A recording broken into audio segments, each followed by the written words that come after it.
아버지, 지금 이 시간 에스겔 37장에 뼈들이 맞춰지고 신줄이 소생하고 세포가 소생하는 기적을 지금 이 시간 허락하여 주시옵소서.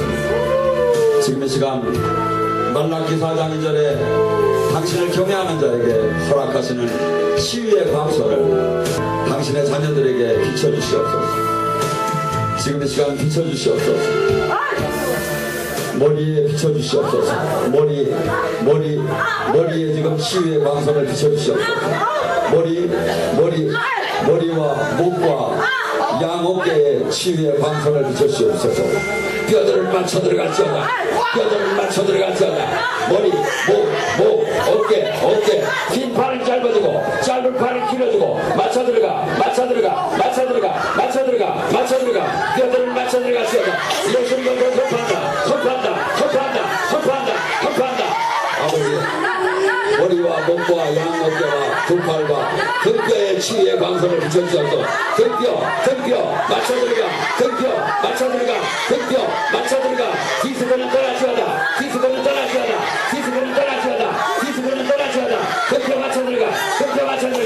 아버지, 5장 6부의 치유의 광선을 비춰주옵소서. 5장 6부는 정상으로 들어가시어다. 5장 6부는 정상으로 들어가시어다. 아버지, 머리와 목과 양 어깨와 두 팔과 골반 맞춰 들어가. 관절 맞춰 들어가. 무릎 관절 치유될지어다. 연골은 소생할지어다. 무릎 관절 맞춰 들어가. 긴 다리는 짧아질지어다. 짧은 다리는 길어질지어다. 오다리는 펴질지어다. 처진 엉덩이를 맞춰 들어가. 뼈들을 맞춰 들어갈지어다. 아버지, 더 부으시옵소서. 머리에서 발끝까지 지금 이 시간 맞춰 들어가.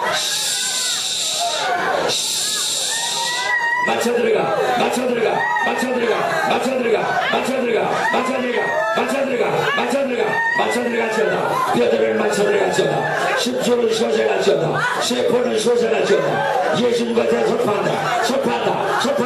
빨리 맞춰 들어가.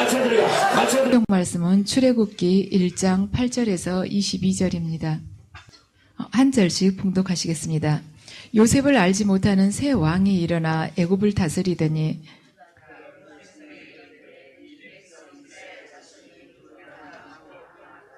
자, 우리가 그들에게 대하여 지혜롭게 하자.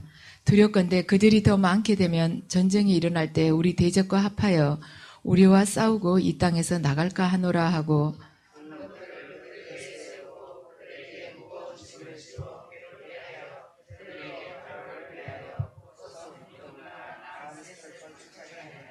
그러나 학대를 받을수록 더욱 번성하여 퍼져나가니 애굽 사람이 이스라엘 자손으로 말미암아 근심하여 어려운 노동으로 그들이 생활을 괴롭게 하니 곧 흙 이기기와 벽돌 굽기와 농사의 여러 가지 일이라. 그 시키는 일이 모두 엄하였더라.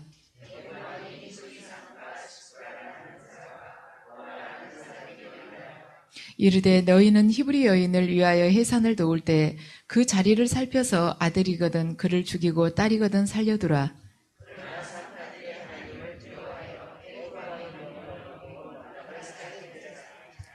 애굽 왕이 산파를 불러 그들에게 이르되 너희가 어찌하여 이같이 남자 아기들을 살렸느냐.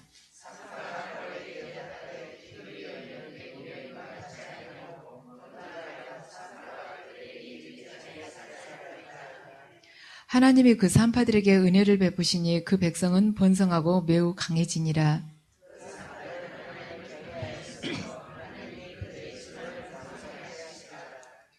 그러므로 바로가 그의 모든 백성에게 명령하여 이르되 아들이 태어나거든 너희는 그를 나일강에 던지고 딸이거든 살려두라 하였더라. 아멘. 이 시간에는 출애굽의 목적에 대해서 말씀을 드리겠습니다. 하나님의 백성들에게 하나님의 그 위대한 구원을 가장 생생하게 전하고 있는 책이 바로 출애굽기일 것입니다. 그래서 우리가 출애굽의 신앙을 붙들 때 우리의 그 본질, 나의 정체성에 대해서 제대로 깨닫게 되고 또한 하나님의 능력을 생생하게 알 수가 있습니다. 그래서 이스라엘 백성들은 지금 애굽에서 노예가 되어서 절망 가운데 살고 있었습니다.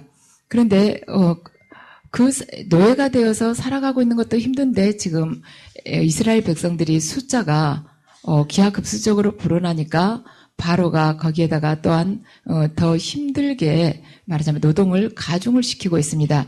그래서 이들이 애굽에서 말하자면 자유를 얻어서 축복된 백성으로 살아갈 수 있는 가능성은 더 미미하게 되었습니다. 근데 하나님께서는 이 노예 백성들을 거기에서 해방을 시켜서 그들이 조상들과 맺었었던 그 언약을 다시 말하자면 확인하면서 그것을 지켜주고자 지금 하고 계십니다. 그래서 당신의 능력으로 이들을 건져내 주신 것입니다. 그래서 우리가 믿는다 하면서도 세상이라는 애굽, 부와 명예와 권력으로부터 지금 현재 노예가 되어서 살아가고 있는데 우리 힘으로 거기서 말하자면 노예 생활에서 탈출하기는 굉장히 어렵다는 것입니다. 하나님의 은혜가 없이는 우리가 거기서 빠져나오기가 어렵다는 것을 지금 출애굽기는 알려주고 있습니다. 그래서 믿음이라는 것은 단순히 하나님에 대한 종교나 신앙의 믿음이라는 것이 아니고 하나님의 말씀에 순종하여서 우리가 얼마나 위대한 삶을 이 땅에서 살아가는가, 바로 그것이 우리가 그 하나님의 말씀 그대로 살아가는 그 삶이 바로 믿음이라는 것입니다. 그런데 지금 우리가 이 구약을 보면 이미 이 지금 출애굽기 그 전에 아브라함과 이삭과 야곱을 통해서 하나님은 그 족장들을 통해서 당신을 드러내셨습니다. 그런데 지금은 족장들이 시대가 가고 하나의 공동체를 통해서 하나님께서 당신이 그 언약의 말씀을 이루어내는 것을 지금 보여주고 계십니다.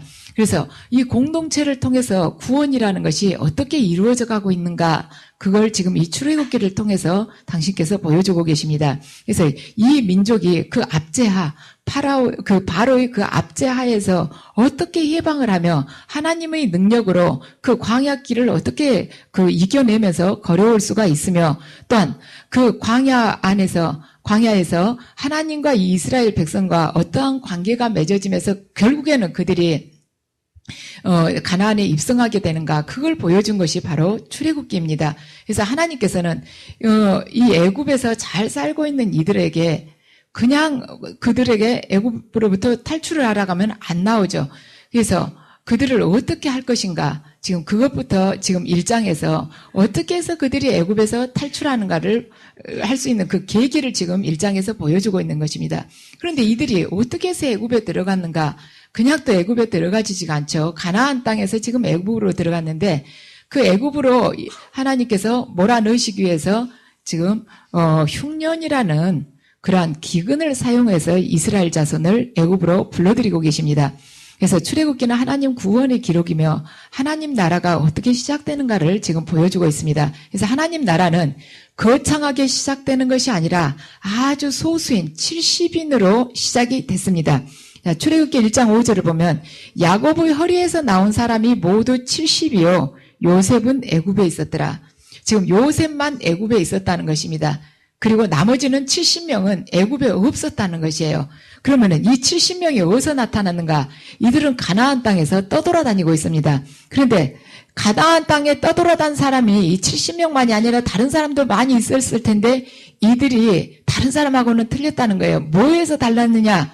이 사람들은 하나님의 약속을 붙들고 떠돌아다닌 사람이었다는 거예요. 이 70명은 가나안에 많은 부족들이 있었는데 그들과 구별된 것은 뭐냐면, 이 70명이 구별된 것은 가장 확실한 것은 하나님 약속의 그 말씀을 붙들고 떠돌아다녔다는 것입니다. 우리들 또한 마찬가지예요. 이 세상에 많은 사람들이 있습니다. 각자 자기가 추구하고 있는 것이 아주 다양하고 많아요. 그런데 우리도 또한 하나님으로부터 직접 부르심을 받기 전까지는 떠돌아다니고 있었어요. 떠돌아다니고 있었는데 우리는 믿는다면서도 떠돌아다니는 사람들이었습니다.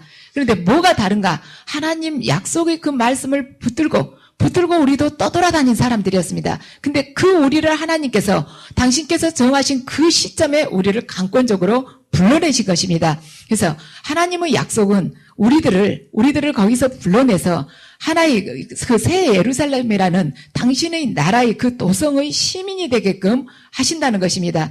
자, 그러면 이 시대를 사는 우리들에게 하나님께서는 출애굽이라는 이 사건을 통해서 우리가 어떤 메시지를 받아들이기를 원하고 계시는가? 그것에 대해서 세 가지로 말하자면 요약을 해서 말씀을 드리겠습니다. 첫 번째로는 죄악과의 단절을 지금 원하고 계십니다. 하나님께서 보시기에 가나안이라는 땅은 굉장히 음란한 곳이었습니다. 그래서 거기에서 이스라엘 백성들이 순수하게 남기는 어려운 것입니다. 그런데 애굽은 또한 우상 숭배가 심했습니다. 그런데 하나님께서는 우상 숭배와 음란 중에서 무엇이 더 심각하다고 보셨냐면 음란이 지금 현재 더 심각하다고 보실 것입니다. 왜냐하면 음란하면은 이스라엘 백성들이 그 순수한 혈통을 찾기가 어렵게 되기 때문입니다. 혈통 자체가 없어져 버리는 것이죠. 그래서 하나님께서는 이스라엘 백성들이 죄악과 단절하고 영적으로 순결한 백성이 되기를 원하셨습니다. 그래서 그들을 이 애굽에서 이끌어내기를 원하신 것이죠. 그런데 애굽 땅에 살고 있던 그들을 갑자기 탈출을 하라고 권하신다고 해서 이들이 그 애굽 땅에서 바싹 일어설 마음이 없었던 것입니다.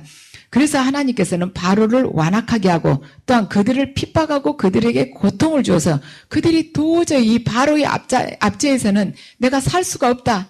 정말 우리 좀 어떻게 다른 곳으로 옮겨달라. 어디로 탈출을 했으면 좋겠다 하는 마음이 그들 안에서 스스로 우러나게끔 하나님께서 지금 인도를 하고 계십니다.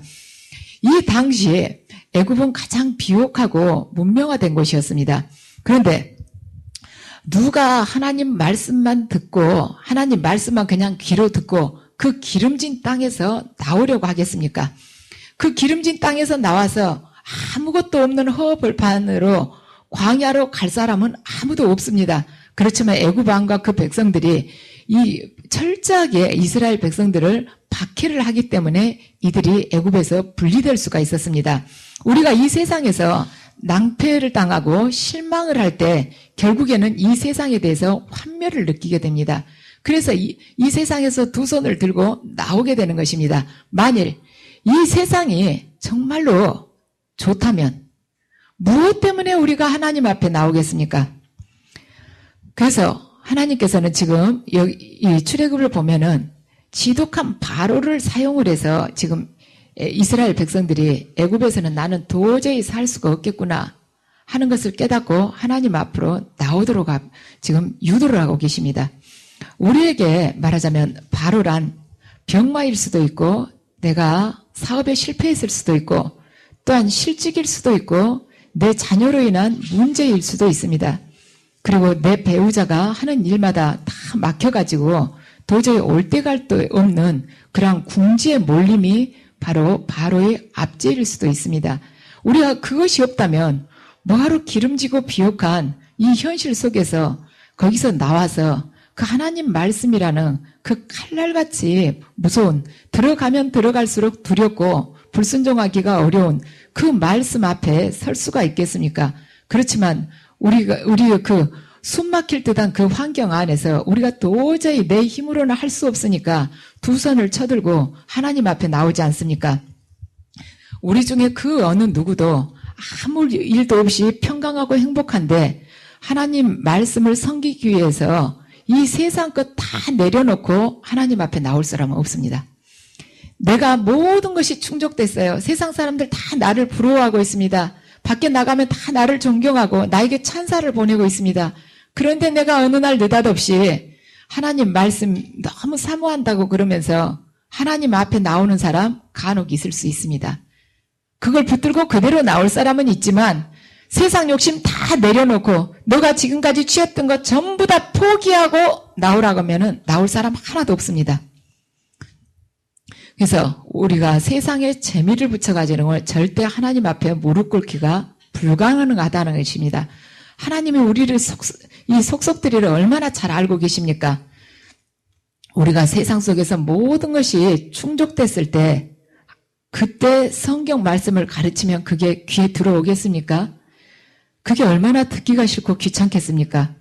애굽이 좋은데 왜 우리가 거기서 나오겠습니까? 애굽이 좋은데 왜 우리가 그 모든 것을 포기를 하고 고생을 사서 하려고 이 땅의 광야길로 이 하나님 말씀 앞에 나오겠습니까? 그렇지만 하나님께서는 우리를 말하자면 영혼을 구원시키기 위해서 우리에게 바로를 붙이십니다. 고통을 계속 주세요. 그래서 우리가 마르고 말라서 거기서 도저히 못 살겠다 할 때 우리를 당신 앞에 바로 서게 하십니다. 그래서 우리가 완전히 알거지가 되고 우리가 완전히 아무것도 없는 자가 되고 쫓기는 자가 되게끔 해서 오직 당신만을 바라보는 사람으로 그분은 바꾸십니다. 그렇게 해서 건져내시고 나면 거기서 끌어내시면서 고통을 통해서 끌어내시고 나서 바로 복을 주시는 것이 아니죠. 그 옛날 우리 세상적인 사고방식과 그 가치관 그리고 소유욕 그리고 무너지지 않는 나의 그 고정관념들 내 자아들을 깨뜨리기 위해서 당신은 광야로 우리를 내던지십니다. 거기서 연단을 시키시는 것이죠. 올 때 갈 데 없이 허허벌판에 우리를 빨가벗겨서 그냥 내던지시는 것입니다. 그래서 그분께서 홍해를 건너게끔 하셔서 우리 말하자면 옛사람을 완전히 죽이는 과정이 이 40년간의 광야길입니다. 그래서 그 광야 안에서 하나님께서는 나 중심의 삶을 살고 있었던 우리들을 하나님 중심의 사람으로 바꾸십니다. 그래서 세상의 물을 완전히 벗기시는 거예요. 계속 씻고 부수고 가루를 만들어서 새로운 사람으로 새로운 피조물로 그렇게 탄생을 시키시는 것입니다. 우리에게 주어진 고난이 여러 가지가 있을 수 있습니다. 병원에서 고치지 못한다는 불치병일 수도 있고 내 자녀가 태어나서부터 지금까지 말하자면 장애를 가질 수도 있고 아니면 아주 지독한 내 배우자를 만나가지고 저 사람하고는 아주 죽어도 이 세상에 저렇게 나쁜 사람이 없다. 하필이면 나한테 걸렸냐. 이러한 배우자를 만날 수도 있어요. 아주 어디 아무리 나가서 별별 이야기를 들어봐도 그런 왼수가 없는 거예요. 이 사람보다 더 나쁜 사람은 없는데 어떻게 70억 대 1이 나한테 걸렸는가. 그런 사람이 걸릴 수도 있습니다. 또한 하는 일마다 안 되는 거예요. 내가 정직하게 바르게 한다 그래도 하는 일마다 지독하게 안 될 수가 있습니다.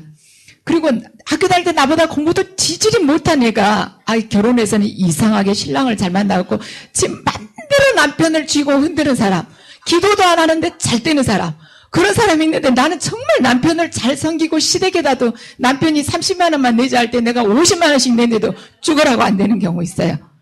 이런 연단은 아주 종류가 가지가지이지만은 이 연단, 이 고난을 주시는 데 있어서 공통적인 하나님의 뜻은 뭔가? 가루를 만들기 위한 것이에요. 연단은 여러 가지 모습으로 나타날 수 있습니다. 그런데 그 안에 공통적인 하나님의 뜻이 뭐냐? 너를 가루로 만들어서 내가 원하는 대로 너를 사용하고 싶다. 그것이 바로 연단의 목적입니다. 그래서 하나님의 목적이 그것인 줄 알았으면 우리가 하루빨리 거기다가 나를 맞추는 것이에요. 버티면 버틸수록 아픕니다. 버티면 버틸수록 운동장을 더 많이 돌아야 되는 것입니다. 버티면 버틸수록 흰머리는 더 나게 돼 있어요. 그래서 우리가 알았으면 후다닥 가서 엎드리고 빨리 죽는 것이 이 시간을 단축시키는 것입니다. 우리는 어때요? 일단 하나님 믿고 말하자면 내가 교회 안에서 신앙생활하면 금방 복 받겠지. 다 복 주신다 그랬다. 죄는 다 없애고 내가 하는 일마다 형통한다. 내가 마음 먹으면 언제든지 승진을 시켜주고 내가 기도만 하면 하나님께서 내 원한 대로 승진도 시켜주고 부자도 만들어주고 내 자식 대학도 잘 가게끔 해주고 그러고 나서는 또 직장에서 금방금방 좋은 직장에 취직하게 해주시고 자기보다 훨씬 나은 배우자 만나게끔 해주고 이러실 것이자 그것이 아니죠. 그것이 목적이었다라면 하나님께서는 처음부터 우리처럼 말하자면 우리 각 개인의 어떤 문제가 있는 사람을 문제로 인해서 숨통을 쪼여서 절대 부르시지 않습니다. 처음부터 부자를 택하시고 처음부터 지위가 높은 사람을 택하시고 처음부터 사회에서 출세한 사람, 처음부터 아주 잘생긴 사람, 그런 사람을 택하실 것입니다. 왜 하나님께서 부서질 대로 부서진 사람을 불러오시겠습니까? 그 사람 불러놓으면은 그 옛날에 자기가 잘 살았는데 지금 현재 망해놓은 그 상태를 가지고 얼마나 원망을 하고 불평을 하고 옛것을 뒤돌아본지 아십니까? 그 말하자면 롯의 부인이 그랬지 않습니까? 그 옛날 곧 저기서는 멸망이 돼간다 해도 옛날 그걸 쳐다보는 것이에요. 그 옛것을 좀 더 챙겨갖고 여기 올라왔어야 되는데 깜빡 잊었네. 이러면서 과거에 대한 그 미련을 버리지 못한 우리들을 왜 택하셨겠습니까? 아주 몇 대째 계속 부자로 살아온 그 사람 택해오시면 돈 가지고 그렇게 왕왕되지 않을 텐데 지금 쫄딱 망해가지고 길바닥에 앉게 됐습니다. 이런 사람을 택해가지고 하나님이 얼마나 괴로우시겠습니까? 근데 하나님께서는 우리를 고난 중에서 택하셔서 옛것, 세상 것을 다 거두어 내십니다. 그래서 당신만을 사랑하는 순결한 영혼으로 바꾸시는 거예요. 다시는 세상과 욕망과 권력과 가늠하지 못하게끔 하나님께서는 고통을 통해서 우리를 쥐어짜고 쥐어짜십니다. 그래서 당신이 원하시는 새로운 피조물, 하나님의 영으로만 충만한 그 피조물로 바꾸기를 원하십니다. 그래서 하나님의 계획에 의하면 이스라엘 백성들은 반드시 죄악의 노예 상태에서 해방되어서 죄악된 그 세상과 분리되는 그 체험이 필요했습니다. 그래서 그들이 우상과 음란으로 가득 찬 그 세상을 정복하는 자로 변하는 것이 하나님의 목적이었습니다. 결국에는 애굽에서 탈출하여서 가나안 땅으로 이들이 입성하게 되는 것이죠. 그런데 그 입성을 시키면서 그 가나안의 그 음란하고 우상 숭배하는 그 민족들을 정복하게 하시는 것입니다. 그래서 우리들을 불러내는 목적도 똑같아요.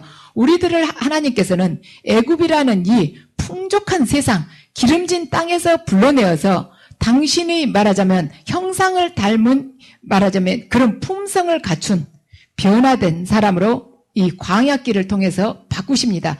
그러고 나서 다시 말하자면 이 세상의 죄악이 가득 찬 그 애굽 땅, 가나안 땅으로 우리를 들여보내십니다. 그래서 거기서 악의 세력을 정복하게 하시고 거기를 하늘나라로 바꾸시는 것이 하나님의 목적입니다.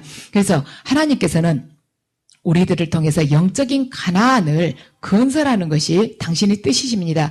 세상이라는 거대한 파도, 그것은 나를 접치려 하는데 내가 어떻게 이 미약한 내가 영적인 가나안을 건설을 할 수가 있겠는가? 내 자식도 하물며 내 자식도 지독하게 내 말을 안 듣는데 이 세상 속에 나가서 내가 할 것이 무엇이 있겠는가? 하지만 하나님께서는 우리가 그 가나안을 정복하고 그 가나안 땅에 있는 죄악에 물든 사람들도 출애굽시키는 그러한 주인공이 되기를 원하십니다. 오늘 이 출애굽기 1장을 보면 이스라엘 백성들이 얼마나 미미하게 시작했는가를 보여주고 있습니다.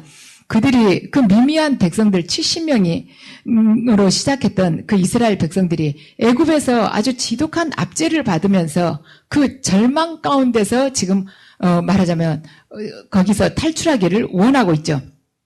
근데 거기에 미미하지만은 희망을 주는 부분이 있습니다. 애굽 왕의 압제 아래에서도 하나님을 두려워하는 사람이 있었다는 것입니다. 나를 짓누르는 어떠한 문제, 나를 두렵게 하는 업무라는 그러한 파도, 해일이 나를 덮친다 할지라도 내가 하나님을 두려워하면서 그 자리에서 본분을 다하게 되면 반드시 그걸 말하자면 뚫고 나갈 수 있는 힘을 하나님께서 주시고 그걸 통해서 우리에게 새로운 역사를 펼쳐주신다는 것입니다. 그래서 오늘 본문 15절에서 17절을 보면 애굽 왕이 히브리 산파 시브라라 하는 사람하고 부하라 하는 사람에게 말하여 이르되 너희는 히브리 여인의 해산을 도울 때 아래를 보아서 아들이면은 바로 죽이고 딸이면은 살려두라고 했는데 어떻게 기록되어 있습니까? 이 산파 둘이가 하나님을 두려워해서 애굽 왕의 명령을 어기고 남자 아기들을 살렸다고 합니다. 한 나라의 그 애굽 왕의 명령을 어기는 데 있어서 기폭제 역할을 한 것이 무엇이냐면 하나님의 말씀, 하나님 그분을 두려워했다는 것이에요. 하나님에 대한 두려움은 지혜의 시작이라고 합니다. 그래서 우리가 하나님을 두려워할 때 어떤 악의 세력에도 우리가 굴복하지 않는 자가 된다는 것입니다. 그래서 자기 목숨을 아끼지 않고 말하자면 양심을 지켰던 두 산파는 이스라엘에 있어서 영적인 부흥이 오게 하는 말하자면 이 도화선이 된 것입니다. 이들의 말하자면 이스라엘의 남자 아기들을 살려놨기 때문에 그 중에서 모세가 탄생할 수 있었던 것이고 그 모세를 통해서 하나님께서는 출애굽의 역사를 말하자면 당신이 뜻대로 이루실 수가 있었습니다. 그래서 우리에게 그들에게 그 두 산파에게 있어서는 이 이스라엘 남자 아기들 살려준 것이 그대로 그다지 큰 일이 아닐 수가 있었습니다. 그들에게는 큰 일이 아니었을 수가 있지만 자기에게 주어진 그 일을 하나님 뜻에 따라 순종했을 때 이스라엘에게 있어서 구원의 아침이 되게 할 수가 있었다는 것이죠. 그래서 우리가 우리 자신의 위치에서 믿음을 지켜도 그것은 큰 빛으로 나타날 수 있다는 것입니다.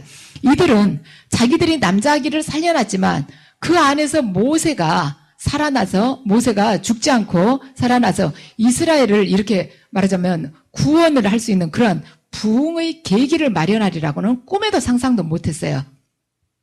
그것과 마찬가지입니다. 우리들 또한 내가 어떠한 하나님의 사명에 순종할 때 내가 했었던 그 일 중에 하나가 아주 큰 빛을 발하리라고는 우리들 아무도 생각하지 않습니다. 이 세상을 밝히리라고는 생각하지 않아요. 내가 빛은 빛이지만 성냥불이라고 다들 생각을 합니다. 근데 하나님께서는 이 산파의 그 행위에 당신께서 역사를 하셔서 이스라엘의 그 출애굽이라는 그 거대한 역사를 당신께서 친히 이루셨다는 것입니다. 그래서 제가 어제는 집에서 이제 옛날 8, 9년 전에 받았던 그 예언 말씀을 제가 쭉 써놓은 수첩이 있어요. 그것을 한번 꺼내서 읽어봤습니다. 정말 저도 기도하고 이렇게 계시를 받지만 어느 순간순간 굉장히 좌절이 될 때가 있습니다. 정말 이 길을 가야 되는가? 왜 하나님께서는 이렇게 더디신가? 숨이 막힐 때가 있어요. 그럴 때 가만 이제 이 성경을 생각을 해봅니다. 우리가 성경의 구약이든 신약이든 이 역사를 가만 생각을 해보면 딱 그 결론은 하나예요. 하나님의 말씀에 순종하는 자가 반드시 승리한다는 것입니다. 불순종한 자는 어떻게든 반드시 파멸을 하게끔 돼 있어요. 우리 사무엘 상하를 봤죠. 가만 유심히 보면 불순종한 자를 끝을 보면요. 의인의 손에 죽지 않고 거의 다가 악인의 손에 죽습니다. 이 불순종한 이 악인을 의인이 가서 목을 치진 않아요. 보면은 반드시 자기 그 악인들 쪽에서 이 사람을 죽입니다. 그런데 우리가 하나님 말씀에 순종하게 되면은 언젠가는 하나님께서 말하자면 우리에게 승리의 깃발을 안겨주신다는 것이죠. 제가 이제 그 예언 말씀을 가만히 이렇게 날짜별로 써놓은 걸 읽어보면서 그대로 이루어졌구나. 그 말씀이 그대로 똑같이 지금 이루어졌구나. 그 예언 말씀을 들을 때 저는 무슨 뜻인지를 몰랐어요. 이런 비슷한 일이 있으려나 하고 생각을 했는데, 그게 이렇게 이루어졌구나. 제가 8년 반 전에 어떤 예언 말씀을 드렸냐면, 네가 영적인 체험을 할 것이며 어둠의 세계를 알게 될 것이다. 그런데 네가 그 체험을 하면서 많은 고통을 당하고 많은 눈물을 흘리게 될 것이다. 하지만 그 체험한 것을 가지고 네가 상담을 할 것이며 네가 말씀을 전할 때 그 진리들이 그대로 선포가 될 것이다 하고 말씀을 하셨습니다. 근데 저는 제가 이 자리에서 이야기하게 되리라고 생각도 못했어요. 그냥 주변 친구들한테나 그냥 이야기하게 될 걸로 생각을 했습니다. 그런데 지금 가만 이렇게 보니까 그대로 이루어진 것입니다. 그리고 저희 아이들에 대해서도 너가 지금 네 아이들을 염려를 하고 있다. 네가 걱정이 두 가지가 있다. 하나는 네 딸에 대해서 걱정을 하고 있고 하나는 네 아들에 대해서 걱정을 하고 있다. 그렇지만 걱정하지 마라. 내가 네 아이들을 친히 인도할 것이다. 그래서 결국에는 그들이 푸르른 초장으로 들어가게 될 것이다. 저는 그 이야기가 그냥 보통 우리 편안하게 주고받는 이야기인 줄 알았습니다. 다 하나님께서 사람을 인도하시죠. 그런데 그 인도하신다는 그 말씀 안에 이렇게 많은 고난이 있는 줄을 몰랐어요. 그래서 인도를 하신다면 그냥 따뜻하게 이렇게 품으로 안고 딱 가신 줄 알았죠. 그런데 그렇게 깨뜨리고 많이 부수고 그렇게 좌절해야 되는 그러한 많은 사건들을 그 인도하신다는, 인도라는 그 단어 안에가 그렇게 많이 포함이 된지 몰랐습니다. 여러분들 인도하신다는 아마 예언을 들으신 분들 꽤 많으실 것입니다. 인도하신다는 그 말씀 안에 여러분들 반드시 고난이 있다는 것을 기억하시기 바랍니다. 제가 지금 생각해 보니까, 하나님께서 인도하신다는 그 말씀 안에 이렇게 많은 걸 이뤄야 됐구나. 저는 훈련을 통해서 이룰 거라는 생각을 했지만, 이렇게 깡그리 다 부서지고 다 잃게 되리라고는 상상을 못 했습니다. 제가 이렇게 바닥을 치고, 이렇게 말하자면 제 힘으로 아무것도 할 수 없을 만큼 회복 불가능에까지 낮추시리라고는 상상을 못했습니다. 그렇지만 하나님께서 우리가 옛것을 조금이라도 남겨놨을 때, 당신께서 옛것을 좀이라도 남겨놨을 때 반드시 우리는 그걸 붙잡고 거기다가 또 이 성냥불을 막 지펴보려고 애를 쓸 것이라는 거, 세상 방법을 또 거기다가 동원시키리라는 거 하나님께서는 아십니다. 그래서 이 우리 안에 있어서 우리를 당신의 일꾼으로 만들기 위해서 세상 것을 완전히 깡그리 없애버려야지 우리가 두 번 다시 거기를 쳐다보질 않습니다. 그리고 내가 얼마나 무력한 자인가를 그때 깨닫게 되는 것이에요. 내가 수십 년간 이루는 것을 당신께서 부수실 때는 한순간에 그냥 박살을 내십니다. 날짜를 걸려서 한 달, 두 달 걸리면 우리가 또 붙잡고 막 금식하고 이러면 곤란할 것 같으니까 그냥 생각할 새 없이 그냥 팍 무너뜨리시는 거예요.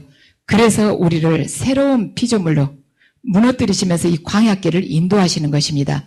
그래서 그때 우리가 얼마나 좌절을 하고 내가 뭘 잘못 살았는가, 얼마나 많은 회개를 하게 됩니까? 그러면서 내가 자신이 부서지면서 내가 얼마나 무력한데 지금까지 얼마나 이 두 주먹에다 힘을 쥐고 살아왔던가, 내가 많은 것을 소유한 줄 알고 내 자신의 능력이 굉장한 줄 알았는데 얼마나 말하자면 미련하고 말하자면 미미한 자인가를 그때 깨닫게 된 것입니다. 그래서 내 자신에 대해서 자포자기하는 자가 되게끔 만들어요. 내 자기 자신, 내 자아에 대해서 완전히 무의 상태로 만들어버리십니다. 그러고서 그분께 의탁하는 자, 100% 의지하는 자가 되게끔 변화를 시키십니다. 그렇게 돼야만이 그분이 우리를 들어 쓰실 수가 있는 것입니다. 조금이라도 살려두면 우리는 거기서 반드시 내 뜻대로 하나님을 끌고 가려고 하기 때문입니다. 그래서 100% 순종하는 자가 되게끔 만드시지 99% 순종하는 자가 되게끔 원하시진 않습니다. 그 1%를 가지고 우리는 얼마든지 버티고 불평을 하고 내 뜻을 거기다가 또한 심으려고 하기 때문입니다. 그래서 여러분들 지금 여러분들에게 있어서 바로가 분명히 있습니다. 분명히 있는데 여러분들 그 바로 여러분들이 그 문제를 통해서 하나님께서 내게 원하신 것이 무엇인지 바라보시기 바랍니다. 모두에게 공통된 것은 다들 먼지 같은 존재가 되라는 것입니다. 그리고 또 여러분들 각자에게 거기에 추가해서 하나님께서 원하신 부분들이 또 있을 것입니다. 가장 첫 번째는 가루가 되라는 것이에요. 2번, 3번은 여러분들이 또 아실 것입니다. 그래서 거기에 맞추실 때 이 광야길의 이 행보가 빨리 끝나게 되는 것입니다. 그래서 결국에는 우리에게 가나안을 정복하기를 원하신 것입니다. 그래서 여러분께서는 하나님께서 다스리시는 새 예루살렘, 새 도성의 시민이 되고 싶으십니까? 아니면 애굽 땅에서 계속해서 노예 생활을 하면서 그 피죽을 먹고 살고 싶으십니까? 하나님께서는 오늘 이 시간을 통해서 여러분에게 이 질문을 던지고 계십니다. 너희들이 새 예루살렘 도성의 정복하는 시민이 되고 싶으냐? 아니면 애굽 땅에서 바로의 배급을 받으면서 음란과 우상과 함께 가늠하면서 사는 자가 되고 싶으냐? 여러분들 지금 이 시간에 이것에 대해서 결단을 내려야 됩니다. 하나님께서는 우리에게 장망성을 나오라고 말씀을 하십니다. 장차 망할 도성, 거기에서 나와서 새로운 예루살렘을 향해서 진격을 하라고 말씀하십니다. 이것이 바로 하나님께서 우리에게 말하자면 내미시는 바로 복음입니다. 그래서 여러분들에게 지금 그곳에서 나오라고 할 때 내가 아직도 미련이 있어서 나오지 못하는 부분이 있습니다. 그곳에서 나오라고 하나님께서 지금 들려주실 때 그 음성을 듣고 순종하시기 바랍니다. 그래서 아직 지금 시간과 기회가 있을 때 여러분들 이 장망성에서 떠나시기 바랍니다. 그래야 해서 영원히 없어지지 않을 나라, 하나님과 말하자면 그리스도께서 다스리는 그 나라의 시민이 되시기 바랍니다. 그래야 해서 그 나라의 시민이 되어서 우상과 죄악된 세상을 다스리고 정복하는 자, 그 삶을 살아가시기 바랍니다. 그 삶을 여러분께서 살아가실 때 그 여러분의 삶은 그분이 주역이 되셔서 새롭게 펼쳐주시는 성령 행전이 되시기 바랍니다. 반드시 승리하시기 바랍니다.